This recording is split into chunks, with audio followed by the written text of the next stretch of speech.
আচ্ছা, গতদিন আমরা অ্যাভারেজ ভ্যালু আরএমএস ভ্যালুর সাথে পরিচিত হয়েছিলাম এবং একটা অঙ্ক দেখছিলাম।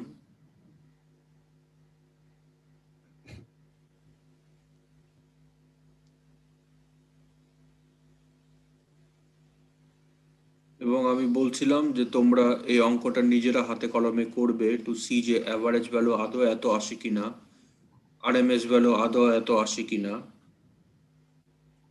এবং করে যদি দেখো যে আসছে তাহলে ভালো কথা, না আসলে আবার দেখো কেন আসলো না, কারণ this is suppose to be the answer. তোমরা যদি এটা করো নিজেরা, নিজেদেরই হাতে কলমে চর্চা হবে, নিজেদেরই কনফিডেন্স বাড়বে এই ধরনের প্রবলেম সলভ করার ক্ষেত্রে। স্যার একটু কোয়েশ্চেন ছিল এগুলো নিয়ে। হ্যাঁ বলো। স্যার যে প্রবলেমটা দেখাইছিলেন ওটা কি এসি ওয়েভ ফর্ম? আচ্ছা, very good question, it is a very good question যে এসি ওয়েভ ফর্ম কিনা আর কি। হওয়ার তো কথা এখন না স্যার, কারণ উপর নিচে পিক টু পিক ভ্যালু একই না। হ্যাঁ হ্যাঁ হ্যাঁ, দ্য থিং ইজ যে না, এটা তোমার এসি ওয়েভ ফর্ম না, অর্থাৎ ইট is not AC wave form. এটা যদি এসি ওয়েভ ফর্ম হতো আর কি, অর্থাৎ ধরো এই জিনিসটা যদি আমার এরকম হতো যে ইট অসিলেট উঠার নিচা করতেছে অ্যাবাউট আ রেফারেন্স লেভেল, তাহলে এটা হতো এসি ওয়েভ ফর্ম। ঠিক আছে?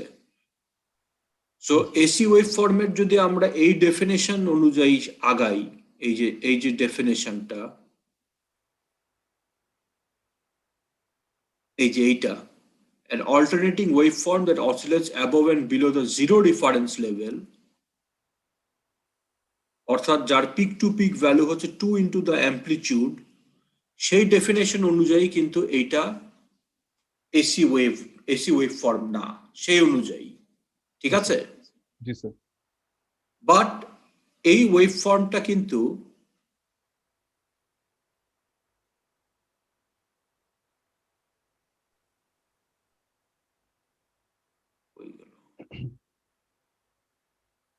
বাট হ্যাভিং সেড দ্যাট, এই ওয়েভ ফর্মটা কিন্তু আবার ডিসি ওয়েভ ফর্মও না, বিকজ এটার মানে দিক পরিবর্তন হচ্ছে, মানে এটা তোমার যেমন পজিটিভ ভ্যালু অ্যাজিউম করতেছে, নেগেটিভ ভ্যালু অ্যাজিউম করতেছে, তাই না?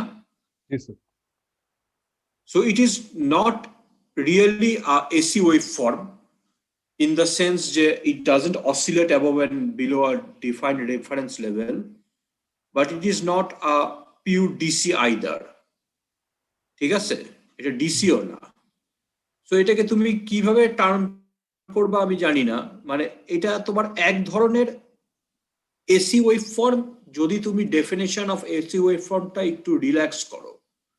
অর্থাৎ তুমি যদি বলো যে এসি ওয়েভ ফর্ম হচ্ছে ওই ওয়েভ ফর্ম যেটা তোমার বিপরীত দিকে যেতে পারে, অর্থাৎ তোমার নেগেটিভ ভ্যালু অ্যাজিউম করতে পারে, তাহলে এটা একটা এসি ওয়েভ ফর্ম। কিন্তু তুমি যদি ডেফিনেশন যেটা আমি দিছি সেই অনুযায়ী যাও যে it oscillates above and below আর ডিফাইন্ড রেফারেন্স লেভেল, এবং সেই রেফারেন্স লেভেলটা হচ্ছে জিরো লেভেল, তাহলে কিন্তু এটা এসি ওয়েভ ফর্ম না। ঠিক আছে? বাট আমি যেটা বলতে চাচ্ছিলাম সেটা হচ্ছে যে স্টুডেন্টরা যেটা ভুল করে এই অঙ্কে, সেটা হচ্ছে যে এটার আরএমএস ভ্যালুকে তারা অ্যামপ্লিটিউড বাই √2 দিয়ে ভাগ দেয়। তো আমি বলেছি যে এইটা কিন্তু কোনো সাইন ওয়েভ না। এটা কি কোনো সাইন ওয়েভ? না স্যার। এটা কোনো সাইন ওয়েভ না। অথচ আমি কিন্তু এখানে লিখে দিছি যে যদি আমার এক্সটি একটা সাইন ওয়েভ হয়, সাইনোসয়েড হয়, অর্থাৎ এই চেহারার হয়, এ সাইন ওমেগা টি প্লাস থেটা, এই চেহারার যদি হয়, এক্সটি যদি এ সাইন ওমেগা টি প্লাস থেটা চেহারার হয়, তবেই শুধুমাত্র এই দুইটা জিনিস প্রযোজ্য। অ্যাভারেজ ভ্যালু 0, আরএমএস ভ্যালু হচ্ছে অ্যামপ্লিটিউড বাই √2, নইলে কিন্তু আমরা এটা বলতে পারি না। ঠিক আছে? নইলে আমাদেরকে elementary definition of RMS value যেটা হুইচ ইজ দিস ফর্মুলা, সেই ফর্মুলা অনুযায়ী আমাদেরকে ক্যালকুলেট করতে হবে। কথাটা আমার বোঝা গেছে? জি স্যার। স্যার এটা যদি সাইনুসয়েড না হয়েও বাট নরমাল একটা এসি ওয়েভ ফর্ম হইতো, যেটা হইতেছে আপনার ইয়েগুলা ট্রায়াঙ্গুলার, ওয়েভ ফর্ম ট্রায়াঙ্গেল বা ইয়ে হইতো হ্যাঁ আর কি। হ্যাঁ তাহলেও আমরা সেক্ষেত্রে মানে হ্যাঁ না পিসওয়াইজ। সেই ক্ষেত্রে আমাদেরকে এই ডেফিনেশন অনুযায়ী আগাতে হতো, আমরা এই ফর্মুলা ইউজ করতে পারবো না, এটা সাইনোসয়েড না হলে উই ক্যানট ইউজ ইট। মানে পিসওয়াইজ অর্থাৎ করে এফ, আর কি ফর্মুলা ফেলবো। এটাই আমাদেরকে এই ফর্মুলা দিয়ে কাজ করতে হবে। জি স্যার। এটা যদি আমার স্কোয়ার ওয়েভ হয় অথবা এটা যদি আমার ট্রায়াঙ্গুলার ওয়েভ হয়, তাহলেও আমাকে এই ফর্মুলা অনুযায়ী কাজ করতে হবে। I can't use this formula, this is only applicable for a sinusoid. Right sir. Very good question. আচ্ছা, তো আর কোনো কোশ্চেন আছে?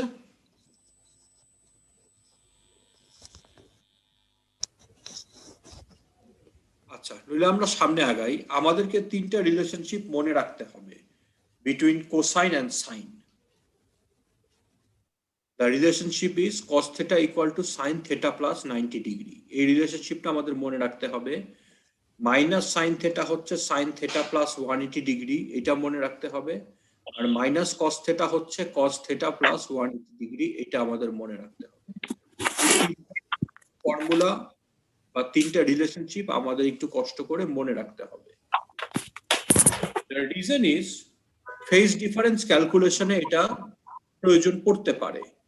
খেয়াল করে দেখো, যখন আমি তোমাদের ফেজ ডিফারেন্স পড়াইছিলাম, তখন আমি বলছিলাম যে ফেজ ডিফারেন্সের জন্য শর্ত হচ্ছে শুধু একটাই, they must be on the same frequency. ঠিক আছে, this was the only condition, যে তাদের যেন ফ্রিকোয়েন্সিটা আমার সমান হয়। একটা যদি সাইন হয় আরেকটা যদি কোসাইন হয় তাহলে কিন্তু কোনো সমস্যা নাই, as long as they are of the same frequency। But আমাদেরকে ফেজ ডিফারেন্স ক্যালকুলেট করার জন্য দুইজনকে এই চেহারায় নিয়ে যেতে হবে। একজন যদি সাইন হয় আর একজন যদি কোসাইন হয় সমস্যা নাই, বাট আমাদের কাজ হবে দুইজনকে একই চেহারায় নিয়ে যাওয়া। ঠিক আছে,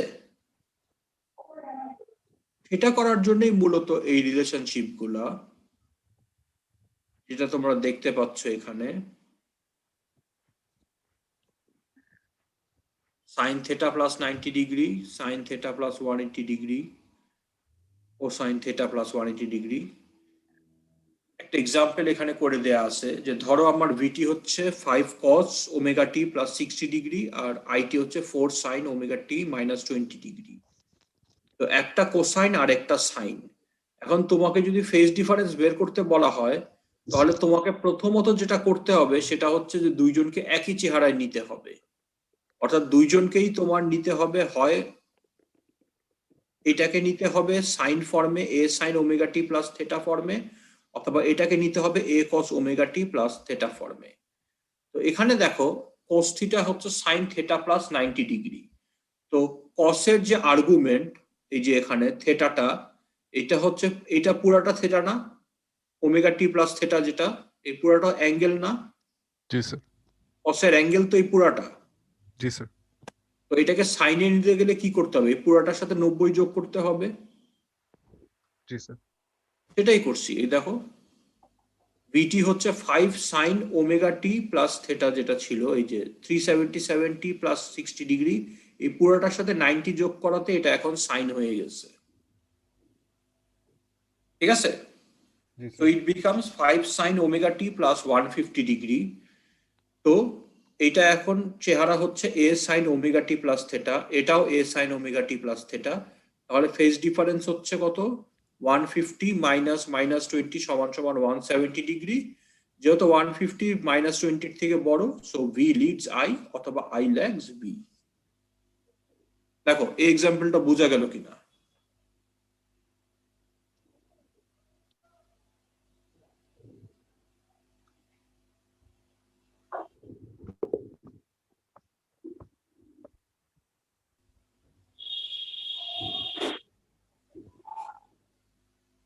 বোঝা গেছে?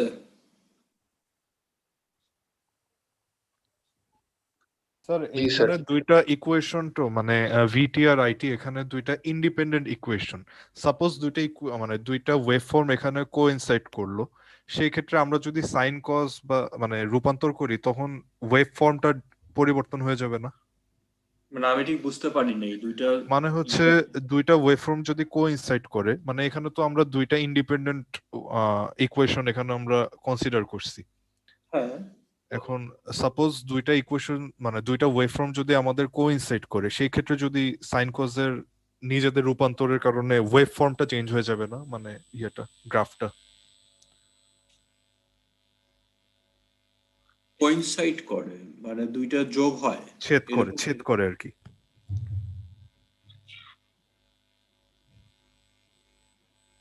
মানে স্যার দুইটা ওয়েভ ফর্ম যদি ছেদ করে নিজেদের মধ্যে, তাহলে হইতেছে তাদের ইয়েটা চেঞ্জ হয়ে যাবে না স্যার, মানে ওয়েভ ফর্মটা চেঞ্জ হয়ে যাবে না আমরা যে গ্রাফটাকে রিপ্রেজেন্ট করতেছি। তো সেই ক্ষেত্রে সাইন কজের রূপান্তরের কারণে একটু কোনো প্রবলেম হবে নাকি? না, সেটা সমস্যা কেন হবে, সেটা তো সমস্যা হওয়ার উচিত না। কারণ যেটা হচ্ছে যে আমি যদি বুঝতে গিয়ে পেরে গিয়ে থাকি প্রশ্নটা ঠিক মতো, যে ধরো আমার একটা সাইন ওয়েভ আছে, তাই তো, এরকম, জি স্যার। আর একটা ধরো আমার কোসাইন ওয়েভ এরকম। জি স্যার। তো এটা আমার কোসাইন ওয়েভ, এটা আমার সাইন ওয়েভ, তো তাতে তো সমস্যা হওয়ার কথা না। আচ্ছা স্যার, বুঝছি স্যার।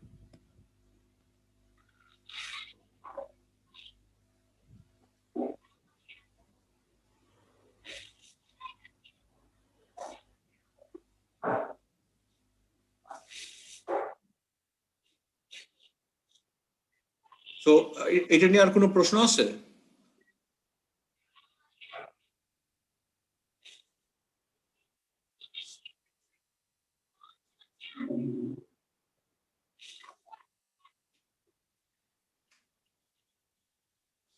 স্ক্রিন কি দেখা যাচ্ছে? কমপ্লেক্স নাম্বারস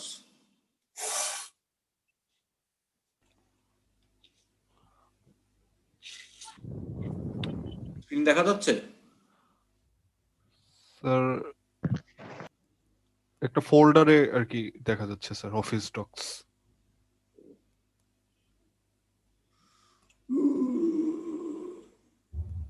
এখন দেখা যাচ্ছে? যাচ্ছে sir, complex numbers. Complex numbers, আচ্ছা, ওকে। তো কমপ্লেক্স নাম্বারস, এবার আমরা আসি একটু মোর মিটি ম্যাটেরিয়ালে। এতক্ষণ আমরা যা কিছু দেখছি এটা ওয়াজ রিলেটিভলি সিম্পল, এসি সার্কিটের বেসিক্স এর সাথে আমরা পরিচিত হইছি। এবার আমরা একটু মোর হেভি স্টাফে আসি, which is the heart of AC circuit analysis হবে, সেটা হচ্ছে কমপ্লেক্স নাম্বারস। তো কমপ্লেক্স নাম্বারস অলরেডি আমরা এইচএসসি লেভেলে পড়ে আসছি, বা তোমরা অলরেডি ম্যাথ 1 2 1 3 কোর্সে করতেছো। বাই নাও তোমরা নিশ্চয়ই জানো যে কমপ্লেক্স নাম্বারের দুইটা রূপ আছে, একটা হচ্ছে রেক্ট্যাঙ্গুলার রূপ আর একটা হচ্ছে পোলার রূপ। রেক্ট্যাঙ্গুলার ফর্মে একটা কমপ্লেক্স নাম্বার হচ্ছে এক্স প্লাস আই ওয়াই ফর্মে, যেখানে আই হচ্ছে ইউনিট অফ ইমাজিনারি অ্যাক্সিস। এখানে দেখো সেটাকে আমি লিখছি উইথ স্মল জে, তাই না?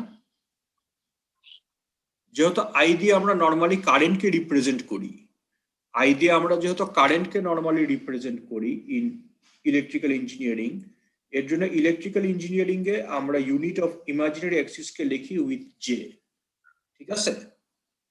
তো তোমরা ম্যাথ 1 2 1 3 তে স্মল আই যা, electrical engineering a small J একই কথা।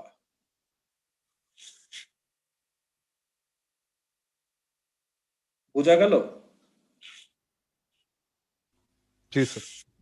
স্মল জে হচ্ছে √/-1, অর্থাৎ ইউনিট অফ ইমাজিনারি অ্যাক্সিস।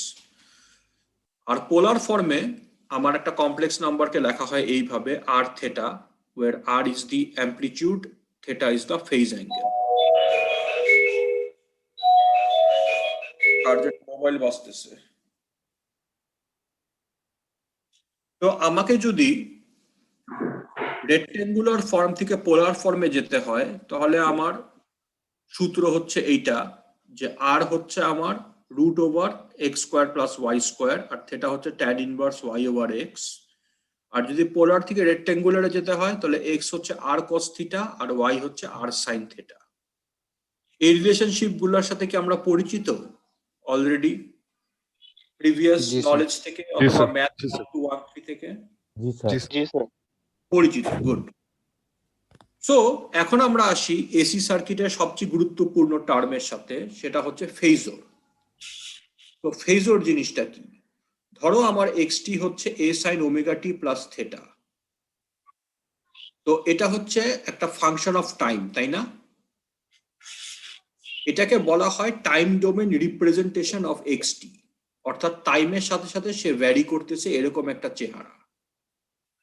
তো এইটার করেসপন্ডিং ফেজর ফর্ম হচ্ছে এইটা, এ theta, where a is the amplitude of the sinusoid and theta is the phase angle of the sinusoid.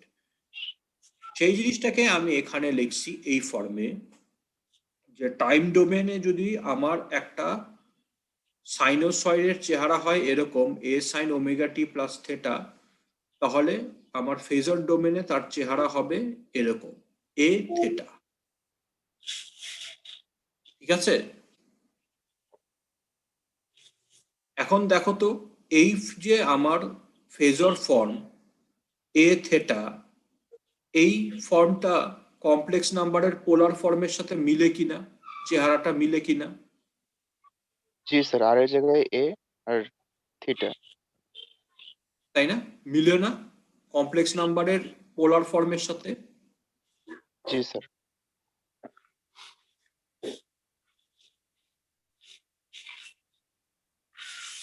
মিলে তো, তাই না? জি স্যার। মিলে। সো ফেজরের ইউজফুলনেস কি আমরা একটু যদি দেখার চেষ্টা করি একটা সাদামাটা এক্সাম্পল দিয়ে, তাহলে দেখো, ধরো আমার একটা নোডে কারেন্ট এন্টার করতেছে I1 T A sine omega T plus theta 1, আরেক এন্টার করতেছে I2 T B sine omega টি প্লাস থেটা 2। তাহলে কেসিএল অ্যাপ্লাই করলে I3 টি কি I1 টি প্লাস I2 টি না? জি স্যার।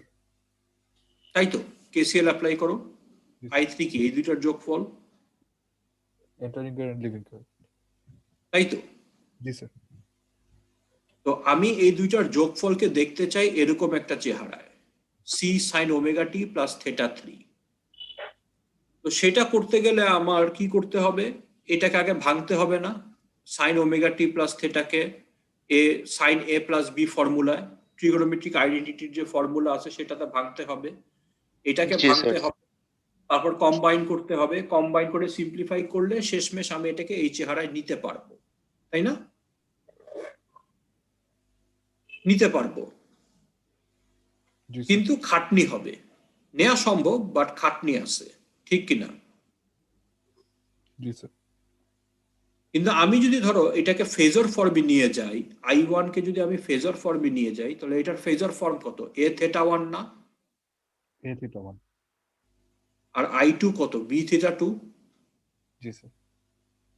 তো এই দুইজনকে যদি আমি যোগ করি ফেজর ডোমেনে, I3 হচ্ছে I1 প্লাস I2, তাহলে এ থেটা 1 প্লাস বি থেটা 2। আমি যদি ক্যালকুলেটরে জানি যে কমপ্লেক্স নাম্বার কিভাবে যোগ করতে হয়, পোলার অর্থাৎ পোলার নাম্বার কিভাবে যোগ করতে হয়, পোলার কোঅর্ডিনেটস, তাহলে আমি ক্যালকুলেটরে এটা সহজেই ক্যালকুলেট করতে পারি, তাই না? ক্যালকুলেটরে সহজে ক্যালকুলেট করলে আমার I3 ফেজর হচ্ছে সি থেটা 3। এখন যদি আমি টাইম ডোমেনে ব্যাক করি সি সাইন ওমেগা টি প্লাস থেটা 3, তাহলে দেখো তো কোন পদ্ধতিটা সহজ, এই পদ্ধতিটা নাকি এই পদ্ধতিটা? নিচেরটা স্যার। নিচেরটা, তাই না? প্রথম এই পদ্ধতিটা, ফেজর ফর্মে যাওয়ার পদ্ধতিটা সহজ, ঠিক কিনা? জি স্যার।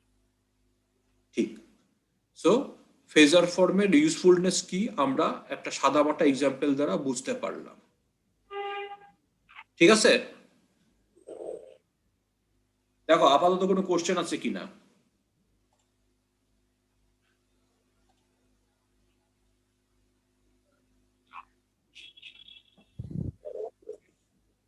আচ্ছা, থাকার কথা না। এবার আমরা আসি আরো একটা ইম্পর্টেন্ট টার্মের সাথে পরিচিত হতে, উইচ ইজ ইম্পিডেন্স। ধরো আমার একটা এলিমেন্ট আছে যার অ্যাক্রসে ভোল্টেজ হচ্ছে ভি ফেজর। ফেজর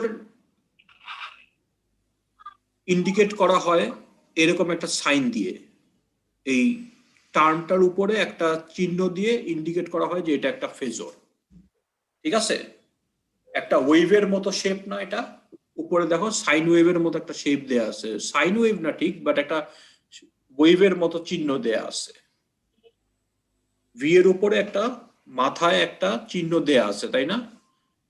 এটা ইন্ডিকেট করে যে এটা হচ্ছে একটা ফেজর। বইতে কিন্তু খেয়াল করে তোমরা দেখবা যে এই চিহ্নটা দেয়া নাই, বইতে এটা বোল্ড করে দেওয়া আছে, বোল্ড করে দেওয়া। তো আমার পক্ষে তো আর এটা বোল্ড করা সম্ভব না, আমি তো একই কালি দিয়ে লিখছি সবকিছু। তো আমি এটাকে ফেজর ইন্ডিকেট করছি কিভাবে বা কিভাবে করা হয়, সেটা হচ্ছে যে এটার উপরে একটা চিহ্ন দিয়ে ইন্ডিকেট করা হয় যে this is a phasor, that is a complex number. তো যা বলছিলাম যে ধরো একটা এলিমেন্ট আছে যার একটা হচ্ছে ভোল্টেজ হচ্ছে ভি ফেজর, এটার পজিটিভ টার্মিনাল দিয়ে কারেন্ট এন্টার করতেছে আই ফেজর, তাহলে impedance of this element is defined as V phasor over I phasor. This is the definition of impedance, V phasor over I phasor. তাহলে খেয়াল করে দেখো V phasor এটা একটা complex number না? জি স্যার। এটাও একটা কমপ্লেক্স নাম্বার না? জি স্যার। তো দুইটা কমপ্লেক্স নাম্বারের ভাগফল কি আরেকটা কমপ্লেক্স নাম্বার?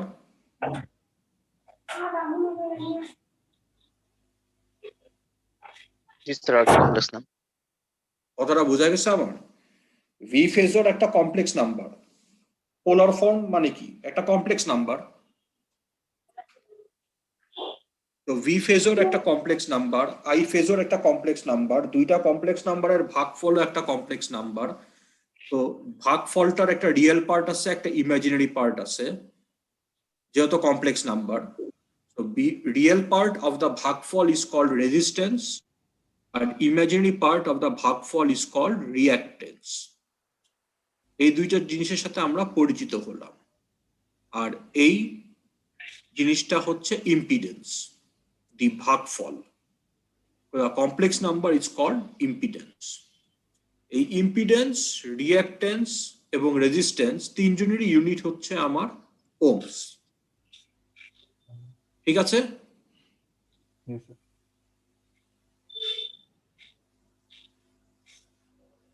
তো এসি সার্কিটে ভি বাই আই আমরা কি পড়ছিলাম? রেজিস্ট্যান্স না? সরি, ডিসি সার্কিটে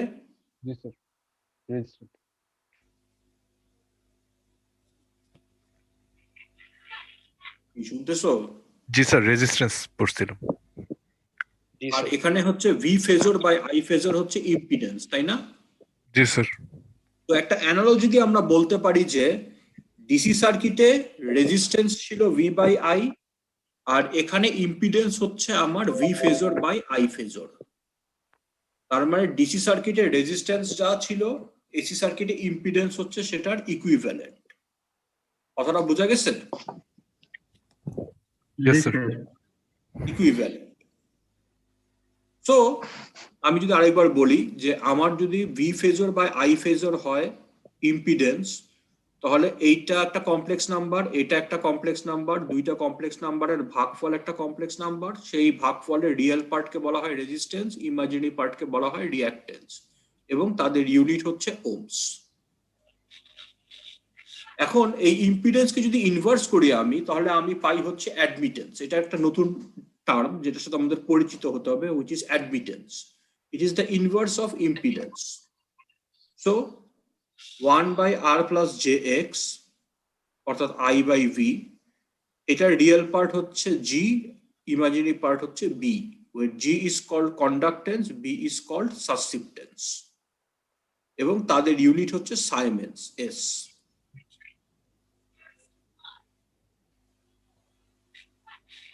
ঠিক আছে? জি স্যার। আচ্ছা, so what is the impedance of a register? আমরা যদি একটু দেখার চেষ্টা করি যে ধরো আমার একটা রেজিস্টার আছে যার রেজিস্ট্যান্স হচ্ছে আর, এটার অ্যাক্রসে ভোল্টেজ হচ্ছে ভিআর ফেজর, এটার পজিটিভ টার্মিনাল দিয়ে কারেন্ট এন্টার করতেছে আইআর ফেজর। সাপোজ আমার ভিআরটি হচ্ছে এ সাইন ওমেগা টি প্লাস থেটা, তাহলে আমার এটার করেসপন্ডিং ফেজর ফর্ম কত হবে? এ থেটা না? জি স্যার। এ থিটা স্যার। এ থিটা। তো ফেজারের ডেফিনেশনই তো এটা, ঠিক আছে? জি স্যার। আর আইআরটি অর্থাৎ টাইম ডোমেন হচ্ছে আমার সচরাচর যেটা আমরা ব্যবহার করি। ওহমস ল অনুযায়ী আইআরটি কি? ভিআর বাই আর না? VRT by R. G sir. তাহলে ভিআরটি হচ্ছে এ সাইন ওমেগা টি প্লাস থেটা। এটাকে আর দিয়ে ভাগ দিলে এটাকে আমরা এরকম ফর্মে লিখতে পারি না, A by R sine omega T plus theta. পারি স্যার। তাহলে এইটার ফেজার ফর্ম কি? A R by theta, A R theta আর কি, এ আর বাই না আর কি। এ আর হচ্ছে অ্যামপ্লিটিউড, থেটা হচ্ছে ফেজ অ্যাঙ্গেল।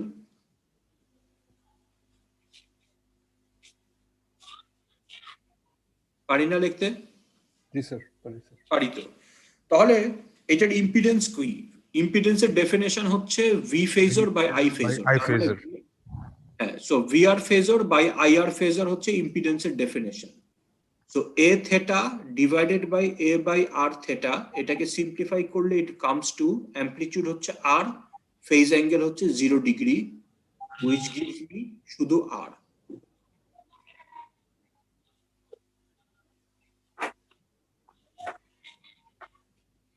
তো এই জিনিসটা থেকে এটা আমরা কেমনে পেলাম? এটা করার জন্য তোমরা হয়তোবা এখনো পড়োনি, তোমাদের সেকশন সি কে আমি জিজ্ঞেস করছিলাম, ওরা বললো যে এখনো এটা তোমরা ম্যাথমেটিক্সে পড়োনি। সেটা হচ্ছে যে ধরো আমার যদি একটা পোলার কোঅর্ডিনেট হয় r1 থেটা 1, আরেকটা পোলার কোঅর্ডিনেট হয় r2 থেটা 2। তো এই r1 theta 1 by r2 theta 2 এটা হচ্ছে সমান সমান r1 বাই r2, আর ফেজ অ্যাঙ্গেল হচ্ছে থেটা 1 মাইনাস থেটা 2। এটা একটা সূত্র। কেমনে আসছে এটা তোমরা ম্যাথমেটিক্সে পড়বা, but this is a formula যে r1 theta 1 by r2 theta 2 হচ্ছে r1 বাই r2, আর অ্যাঙ্গেল হচ্ছে থেটা 1 মাইনাস থেটা 2। ঠিক আছে? দিস ইজ আ সূত্র। তো এই সূত্র অনুসারে খেয়াল করে দেখো, এই সূত্র অনুসারে আমার এ বাই আর এটা সমান সমান আর না? জি স্যার। আর থেটা মাইনাস থেটা কত? 0। 0, তাই না? জি স্যার। তাহলে আর 0 ডিগ্রি, তার মানে আমার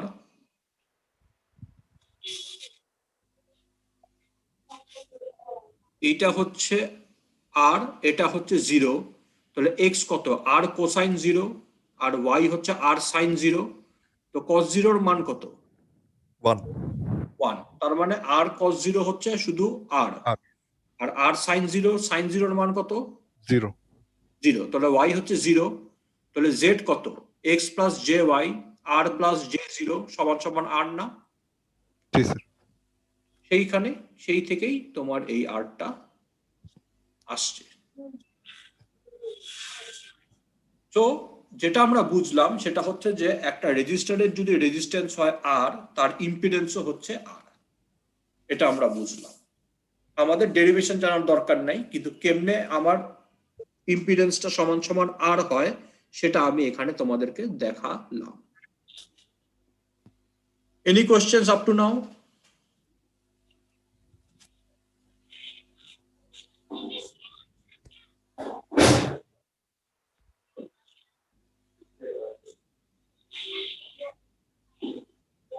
দেখো কোনো কোশ্চেন আছে কিনা।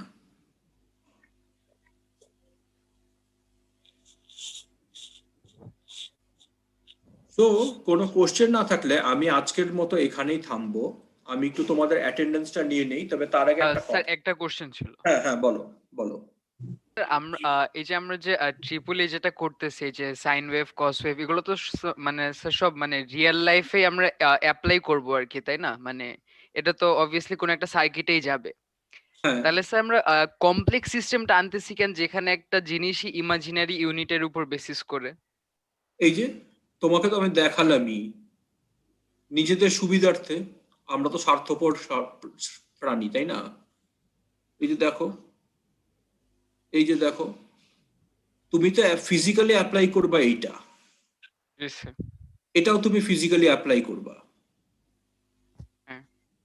এখন তোমাকে যদি বলি এইটা কত হবে, তো তুমি এখন যদি ফিজিক্যাল ভাবে করতে যাও করতে পারবা, করতে যে পারবা না তা না, কিন্তু এখানে কি খাটনি বাড়বে না? জি স্যার। তাই তো, খাটনি বাড়লো। কিন্তু এটাকে তুমি যদি কমপ্লেক্স নাম্বারে নিয়ে যাও, তাহলে দেখো অতি সহজে আমি এটা পেয়ে যেতে পারি, তাই না? বুঝতে পারছি। মানে স্যার কমপ্লেক্স নাম্বারটাই আনতেছি হিসাবের সুবিধার্থে, কিন্তু রিয়েল লাইফে আমরা ওইটাই ইউজ করতেছি টেকনিক্যালি। এক্স্যাক্টলি কমপ্লেক্স নাম্বারের তো অ্যাকচুয়ালি কি কোনো বাস্তবে সিগনিফিকেন্স আছে? না নাই। স্যার নাই। কিন্তু আমরা এটা কমপ্লেক্স নাম্বার আমরা ইউজ করতেছি, এখানেই তোমরা দেখতে পাচ্ছ যে আমাদের অ্যানালাইসিসের সুবিধার্থে। ঠিক আছে, ওকে। সো আর কোনো কোশ্চেন না থাকলে আমি যেটা বললাম যে আজকে আমি এখানেই থামবো। তবে অ্যাটেন্ডেন্সটা নেওয়ার আগে আমি তোমাদের একটা কথা বলে রাখি যে তোমরা তো আমার মিটিং আইডি আর পাসকোড জানোই, তাই না? সো যদি আমি কোনোদিন ক্লাসের আগে জুম মিটিং লিংক পোস্ট করতে ভুলে যাই গুগল ক্লাসরুমে, তাহলে তোমরা আমার মিটিং আইডি আর পাসকোড দিয়ে জুম মিটিং এ ক্লাস টাইমে জয়েন করে ফেলবে, ঠিক আছে? তোমাদের গুগল ক্লাসরুমে অলরেডি আমার মিটিং আইডি এবং পাসকোড দেয়া আছে। আমি যে তোমাদেরকে ইনভিটেশন পাঠিয়েছি ওখানে দেখবে মিটিং আইডি এবং পাসকোড অলরেডি দেয়া আছে। সো তোমরা যদি আমি জুম মিটিং লিংক পোস্ট করতে ভুলে যাই ক্লাসের আগে, তাহলে তোমরা ক্লাস টাইমে ওই মিটিং আইডি আর পাসকোড দিয়ে ক্লাসটা জয়েন করে নিও, ঠিক আছে? আচ্ছা, তো আমি তো দেখে নেই তোমরা কারা কারা আছো এখানে।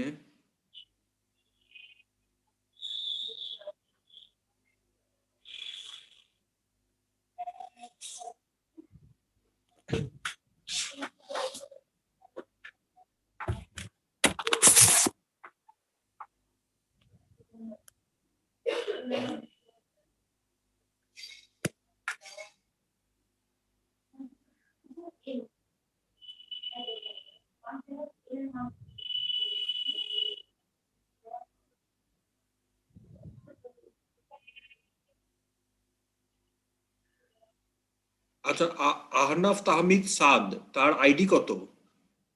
কারণ আইডি কত? 26। 26। আচ্ছা, তোমরা আইডি দিয়ে ঢুকবা, ঠিক আছে? আইডির পাশে নাম লিখতে পারো, বাট আইডিটা অবশ্যই থাকতে হবে আর কি ইয়েতে, এই মিটিং লিংকে। একজনের নাম দেখতেছি ডেল, এ আবার কে?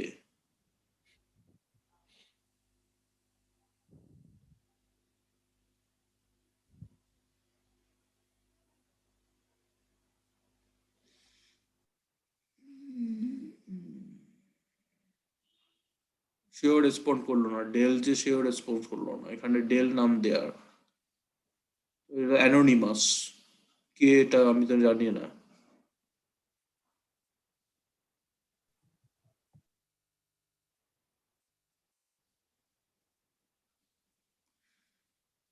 ঠিক আছে, সো আমাদের আজকের ক্লাস এই পর্যন্তই। আমাদের ইনশাআল্লাহ আবার আগামী রোববার দিন দেখা হবে। Thank you sir. আসসালামু আলাইকুম।